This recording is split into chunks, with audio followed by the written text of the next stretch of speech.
If you want to scale your e-commerce store this year, there's only one Facebook ads campaign you need to get it done. One campaign to rule them all. And no, it's not Advantage Plus Shopping. Today, I'm going to show you how to set it up. My name's Sean Bacastow, and I've used Meta ads to help some of the world's top celebrities sell products online. Now, I run an ad agency called Pure Funnel where I help brands grow. Let's dive into why this campaign structure is your best bet. There are 3 reasons.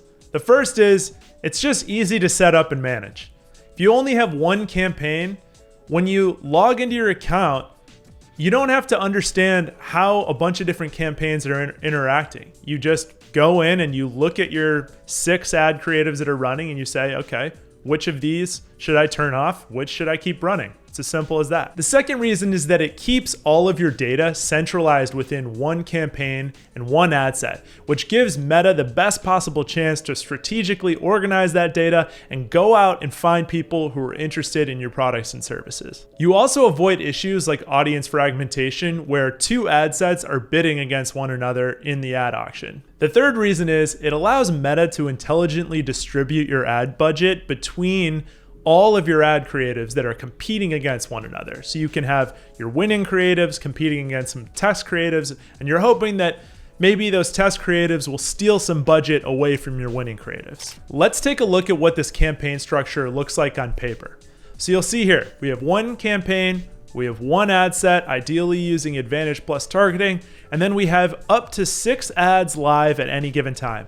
And the reason I say 6 ads is because Meta's own documentation says that after 6 ads, there's diminishing results, diminishing returns. So all you want at any given time is 6 ads. That allows you to have 3 to 4 winning creatives at a time competing with 2 to 3 test creatives. So typically I would say I have 4 winners and 2 tests live at any given time. And I'm just seeing, are these tests gonna steal budget from my winners? And if so, great. I turn off one of the winners that's no longer getting spend, and now one of the test creatives is now a winner. I actually have an entire video that goes in depth on how to analyze your ad results and how to determine what's a winner and what's not a winner. So make sure to check that video out. Now let's dive into an ad account and actually set up a campaign together from scratch. So we're gonna click Create Campaign here. We're gonna choose Sales as our campaign objective.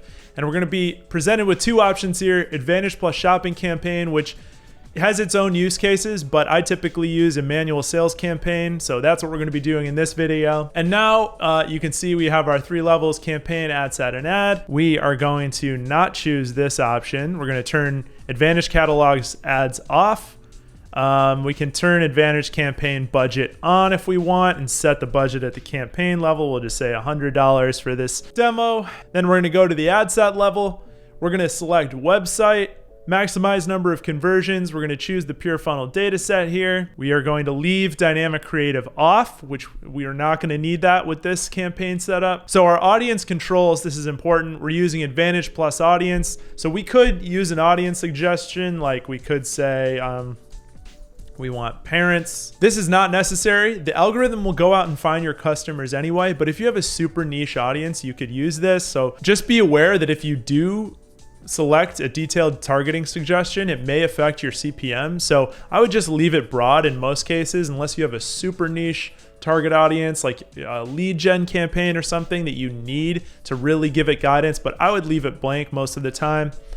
We're gonna use Advantage Plus placements, and then now, once we're at the ad level, we're gonna choose a Facebook page. We're gonna say, this is just one of my Facebook pages. We're using this as an example, so ignore that. We're gonna use single image or video, multi-advertiser ads. That could be on or off. Let's just turn it off for this demo. Okay, so for the URL, we're gonna use purefunnel.com. And now we are going to add an image. So I have a few old ads that I've ran back in the day, and we're gonna upload some of these here. Okay, so now we have 6 ads. Ideally, I'd have a custom size for each placement, but I don't for this, so just bear with me. I'm gonna turn all the optimizations off because I don't wanna deal with them right now. And we're just gonna call this ad 1, and we're gonna, wait, hold on. I want to make sure I have all the settings. Let's just say primary text goes here. Headline goes here. And typically I would test 2 primary text and 2 headlines per ad. So let's say primary text 2, headline 2. And then I don't mess with description. I just find it kind of to be a distraction. So I don't put anything in the description field.